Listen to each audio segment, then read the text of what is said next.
여러분 안녕하십니까? 12월 14일 수요일 뉴스투데이 강원입니다. 전임 춘천시 민선 7기가 추진했던 역점 사업의 맥이 끊길 위기에 처했습니다. 춘천시 청년청 운영비와 먹거리 통합지원센터 탑차 구매비가 춘천시 의회 상임위원회에서 전액 삭감이 된 건데요. 춘천시 의회의 수정 예산안을 김도균 기자가 들여다봤습니다. 제322회 춘천시 의회 정례회 상임위원회 문턱에서 전임 춘천시정 핵심 사업 예산이 줄줄이 삭감됐습니다. 먼저 기획행정위원회는 춘천사회혁신센터 운영비 12억 원 중 3억 원을 줄였고 춘천시 청년청 운영비 5억 3천만 원은 전액 삭감했습니다. 춘천 청년정책 네트워크에서 위탁 운영 중인 청년청 업무가 시 고유 업무와 겹친다는 이유입니다. 위탁 운영 기간은 내년 말까지인데 당장 내년 운영비가 없어지면서 존폐 기로에 서게 됐습니다. 청년정책 네트워크가 운영비 삭감을 이유로 위탁 계약이 해지될 경우 손해배상을 청구할 가능성도 배제할 수 없습니다. 민주당은 청춘의회 등을 통한 청년정책 제안 역할이 자리를 잡아가는 시점에서 대안이 없는 결정이었다는 비판과 함께 절차상 문제가 있다고 지적했습니다. 조례에 의해서 운영되는 거고 위탁을 줬고 그렇다면 위탁에 대한 기간만큼은 사실은 심사할 때 의원이 지켜줘야 되는 거라고 생각을 하고요. 북부 공공도서관 건립 비용으로 편성한 1억 3천만 원도 위치가 아직 정해지지 않았다는 이유로 모두 없앴습니다. 경제도시위원회는 먹거리 통합지원센터의 탑차 구매비 4억 원을 전액 삭감했고 복지환경위원회도 중노년 사회활동 지원을 위해 만들어진 춘천 지혜숲 운영비 15억 2천만 원 중 5억 6천만 원을 줄이는 등 크고 작은 민선 7기 핵심 사업 예산이 시의회의 칼날을 피하지 못했습니다. 춘천시는 남은 예산결산위원회 기간 예산 필요성을 설명하는 데 집중하겠다는 입장입니다. 보완할 것은 보완하고 또 설명할 것은 다시 더 적극적으로 설명해가지고 꼭 필요한 예산이 내년 예산에 안에 반영되지 않는 일이 없도록 시로서 최선의 노력을 다하겠습니다. 내년도 춘천시정의 향방을 좌우할 예산 1조 6천억 원은 오는 19일까지 시의회 예결위원회를 거쳐 21일 본회의에서 최종 확정됩니다. MBC 뉴스 김도균입니다. 운전자와 보행자의 안전을 위해 설치하는 과속 방지턱. 이 춘천에만 1,400개가 넘는 과속 방지턱이 있다고 하는데요. 그런데 관리가 제대로 되지 않는 곳이 많아서 오히려 사고의 위험을 키운다는 지적을 받고 있습니다. 이승현 기자가 취재했습니다. 차도와 인도의 구분이 없는 춘천시 소양동의 한 도로. 얼핏 보면 평평한 도로처럼 보입니다. 그런데 지나갈 때마다 차가 계속 덜컹거립니다. 과속 방지턱이 있었던 겁니다. 가까이 가서 살펴봤더니 도색이 다 벗겨져 있고 과속 방지턱을 알리는 표지판도 없습니다. 춘천에는 1,000개가 넘는 과속 방지턱이 있습니다. 하지만 이처럼 관리가 소홀하다는 지적이 잇따르고 있습니다. 춘천시 서면의 또 다른 도로. 과속 방지턱을 알리는 표지판이 없는 데다가 주변에는 가로등마저 설치되지 않았습니다. 밤마다 이곳으로 가는 운전자들은 예상치 못한 과속 방지턱 때문에 놀라는 일이 한두 번이 아닙니다. 이게 육안상은 잘 안 보여, 밤에 야간 잘 안 보이거든요. 그래서 여기 지금 그 페인트 칠하는 게 야광에 빛이 나는 페인트가 아니고 그러기 때문에. 국토부 지침에 따르면 과속 방지턱은 밤에도 눈에 잘 띄도록 빛을 반사하는 도료로 칠해져야 하고 주변에는 교통 안전 표지도 설치해야 합니다. 하지만 강제가 아닌 권고사항이어서 지침을 무시한 과속 방지턱을 쉽게 찾을 수 있습니다. 춘천시는 과속 방지턱을 1,400개로 파악하고 있지만 어디에 설치됐는지 정확한 위치는 모르고 있습니다. 국토부 지침에 따른 정기적인 점검도 진행된 게 없습니다. 과속 방지턱이 제대로 관리가 되지 않으면은 과속 방지턱을 넘는 운전자가 이를 회피하거나 급하게 조작을 하면서 교통사고가 발생할 수 있고 다른 운전자들에게까지 2차 사고를 유발할 수 있습니다. 차량의 속도를 늦추고 보행자의 안전을 지켜주는 과속 방지턱. 지자체의 무관심과 관리 소홀로 인해 오히려 사고 위험을 키우는 천덕꾸러기로 전락하고 있습니다. MBC 뉴스 이승현입니다. 다른 공사 현장에서 쓰고 남은 자재가 주택 신축 공사에 재사용이 됐다며 집주인이 피해를 호소하고 있습니다. 자재에 문제가 생기면서 주택을 다 지은 후 재시공까지 하는 일이 벌어졌는데 시공업체 측은 문제가 될 게 없다는 입장입니다. 이윤 기자가 취재했습니다. 지난 2020년 초 준공된 한 다가구 주택입니다. 보일러를 가동하자 방바닥에서 이상한 소음이 들립니다. 바닥재가 방음에 취약하고 난방 시 물이 새는 현상까지 발생하자 집주인은 결국 집을 지은 지 1년 반 만에 3층과 4층의 바닥을 전부 뜯어 재시공했습니다. 그런데 이 과정에서 문제가 된 바닥재가 다른 공사 현장에서 쓰고 남은 것이었다는 사실을 알게 됩니다. 초등학교 신축공사에 쓰던 단열재 관급 제품이에요, 그게. 그래가지고 그 관급 제품을 조금 남으니까 그걸 여기다 다 깔은 거예요. 취재 결과 바닥 시공에 사용된 자재는 다른 공사 현장에서 쓰던 관급 자재가 맞는 것으로 확인됐습니다. 폴리우레탄 기포 단열재라고 불리는 이 자재는 건물 내부에 열이 빠져나가지 못하도록 벽에 부착하는 단열재로 업계에서는 바닥 난방용 자재로는 좀처럼 사용하지 않는다고 말합니다. 난방의 바닥 같은 데는 우레탄 단열재를 잘 안 씁니다. 이 우레탄 단열재는 말 그대로 결로라든가 단열 목적이 사실 주거든요. 집주인은 시공업체가 공사비를 아끼려고 용도에 적합하지 않은 자재를 재사용해 집을 지어놓고도 제대로 살지 못했다며 피해를 호소하고 있습니다. 저 너무 힘들었어요, 진짜. 이건 노후에 정말 은퇴 후 어머니 진짜 고령의 어머니도 계시고 노후에 진짜 은퇴 후 내 삶인데 이 내 삶의 터전을 진짜 완전 다 짓밟혔는데. 이에 대해 시공업체 측은 보유했던 재고 자재를 쓰는 게 무슨 문제가 있냐며 반문했고 집주인의 요청에 따라 재시공까지 해줬다며 이해할 수 없다는 입장입니다. 결국 집주인은 시공업체를 상대로 손해배상을 요구하는 민사소송을 제기했습니다. MBC 뉴스 이웅입니다. 코로나19 확산으로 인해 중단됐던 6.25 참전용사들의 안보 강연이 다시 시작됐습니다. 그런데 전쟁이 난 지 벌써 70년이 넘어서면서 살아계신 참전용사들이 점점 줄어들고 있는데요. 이들이 전쟁에서 겪었던 기억을 기록해야 한다는 필요성은 제기가 되고 있지만 실행에 옮겨지지는 않고 있습니다. 권기만 기자가 보도해드립니다. 학생들로 가득 찬 강당에서 6.25 전쟁 강연이 한창입니다. 72년 전 있었던 전쟁 이야기가 재미도 없고 졸릴 법도 하지만 당시 현장에 있었던 참전용사가 전하는 경험담에는 흥미가 생깁니다. 특히 학생들보다 어린 나이에 학도병으로 전쟁에 나갔던 참전용사를 직접 마주하니 복잡한 감정이 교차하기도 합니다. 학생 신분으로 전쟁에 나가신 분들이 있는지 몰랐는데 저보다 어린 나이에 전쟁에 갔다고 하니 그냥 비슷한 상황이었겠다 해서 더 와닿았고 더 대단하게 느껴지는 것 같아요. 6.25 전쟁이 언제, 왜 일어났는지, 얼마나 많은 사람들이 목숨을 또 가족을 잃었는지 그동안 남의 이야기인 줄만 알았지만 이제는 달라졌습니다. 잊어서는 안 되는 역사인데 좀 소홀했다는 생각도 들고 저와 또래인 다른 친구들도 이렇게 교육을 들을 수 있는 경험이 많았으면 좋겠어요. 학생들에게 전쟁의 참혹함과 평화의 소중함을 일깨워주는 참전 용사들의 이야기를 들을 수 있는 날은 얼마 남지 않았습니다. 6.25 참전 용사들의 평균 나이는 92세.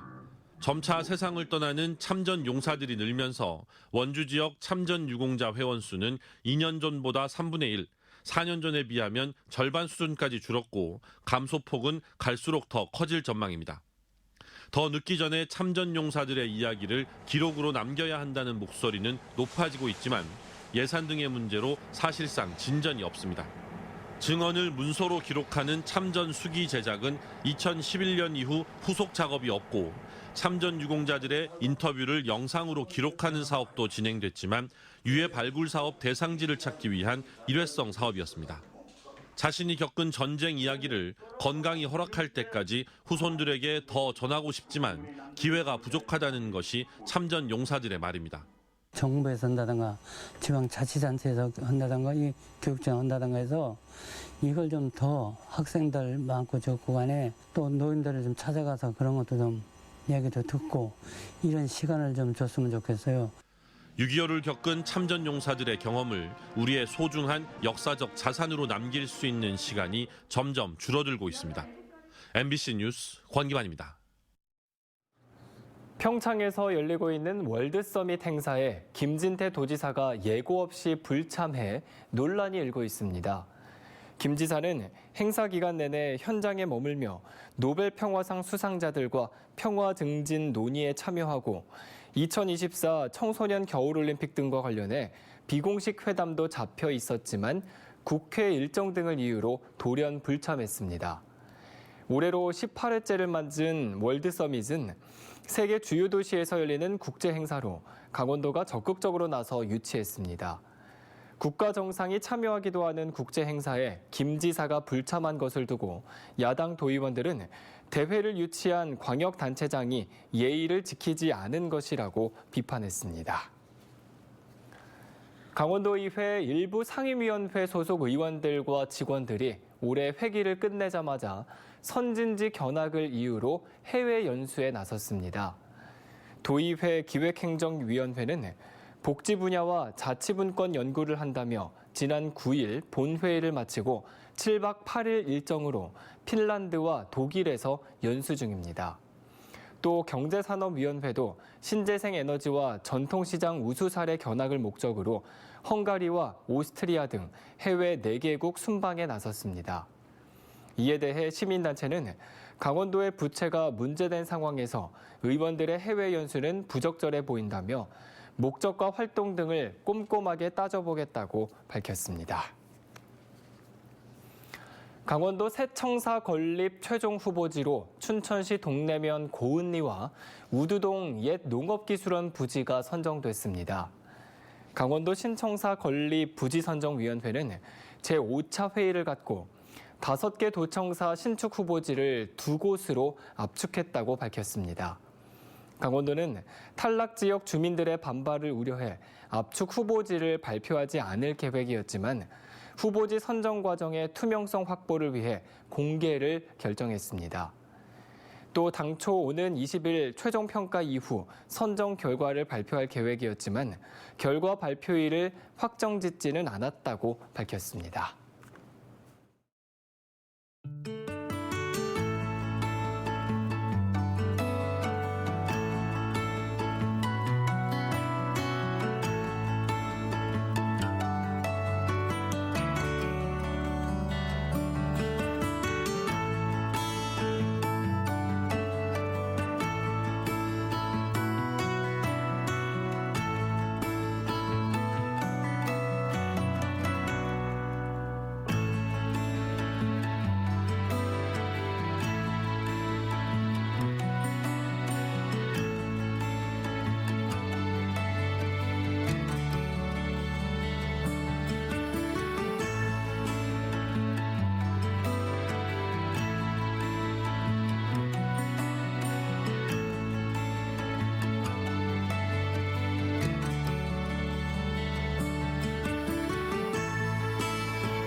연말연시에 숙박업소 화재가 집중되는 것으로 나타났습니다.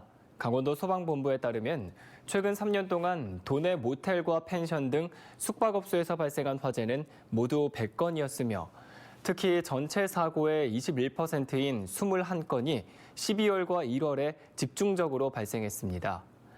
화재의 주요 원인은 제대로 처리되지 않은 불씨와 이벤트용 초 등으로 나타난 만큼 소방당국은 불씨 관리 등 안전한 숙박시설 이용을 당부했습니다. 춘천시 체육회가 회장단 업무 추진비를 90만 원 초과해 사용했다는 춘천시 감사 결과를 반박하고 나섰습니다. 시 체육회는 업무 추진비를 600만 원 이상 반납했음에도 감사 결과가 사무국 운영비로 쓰인 예산을 회장이 초과로 사용한 것처럼 나왔다며 행정소송을 제기하겠다고 밝혔습니다. 또 사무국장 부당 해고는 경찰 수사가 진행 중인 사안이고 인건비 추가 지급은 춘천시 체육과의 승인을 받은 것이라고 해명했습니다. 강원도가 내년 마을 공동체 지원 사업을 시행한다고 밝혔습니다. 마을 공동체 지원 사업은 주민 스스로 마을 의제와 지역 현안 문제를 발굴해 함께 해결하는 주민 주도 사업으로 교육 지원, 문화 행사, 환경 정비, 복지 봉사, 소득 사업 등 6개 분야입니다. 마을 공동체 지원 사업에 선정되면 1,000만 원에서 최대 4천만 원까지 지원을 받을 수 있습니다. 지난 2014년부터 시작한 마을 공동체 지원 사업은 그동안 894개 마을에 60억 원을 지원한 바 있습니다. 강원 동해안에서 가장 많이 잡히는 어종은 방어인 것으로 집계됐습니다. 강원도 환동해 본부에 따르면 올해 들어 방어 어획량은 5,334톤으로 도내 전체 어획량의 17.8%를 차지해 가장 많이 잡힌 것으로 나타났습니다. 방어 어획량은 지난해 같은 기간보다 194%, 최근 3년 평균보다 205% 각각 증가했습니다.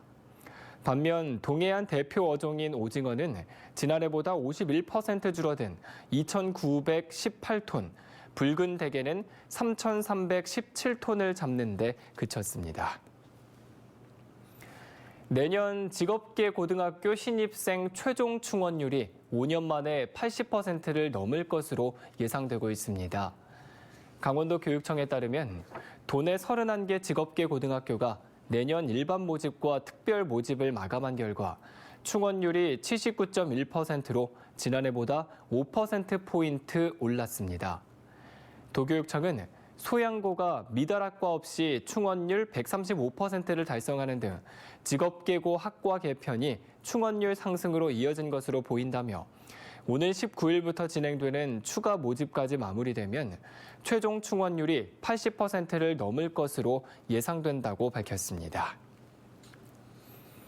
학교 급식 노동자들이 요구한 대체 인력 증원이 무산되자 노조가 반발하고 나섰습니다.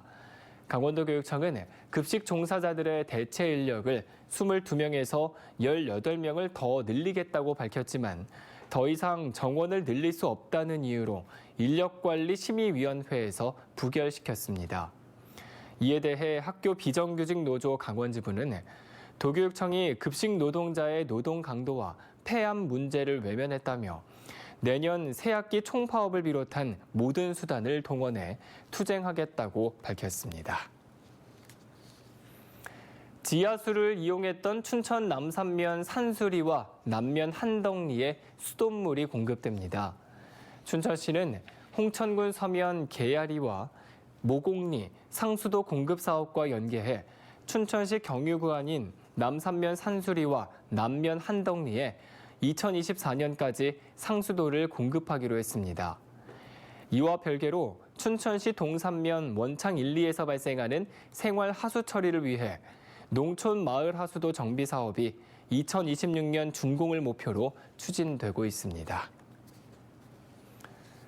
속초시가 대규모 민원 사태를 빚고 있는 조양동 일대 악취 문제와 관련해 해당 업체에 대한 행정처분 절차에 들어갔습니다. 속초시는 지난 1개월 동안 악취 유발 업체들에게 개선을 촉구했음에도 제대로 이행되지 않아 대기환경보전법과 물환경보전법, 폐기물관리법 등 위반 행위에 대해 형사고발과 함께 과태료 부과, 조업정지 등의 행정처분 절차를 진행하고 있다고 밝혔습니다. 속초시는 홍계 부산물 폐기물 처리 업체에서 쌓아놓은 부산물을 악취의 원인으로 판단하고 야적을 금지하고 원재료 반입 물량을 조절할 것 등을 주문해 왔습니다. 이상으로 뉴스투데이 강원을 마칩니다. 함께해 주신 여러분 고맙습니다.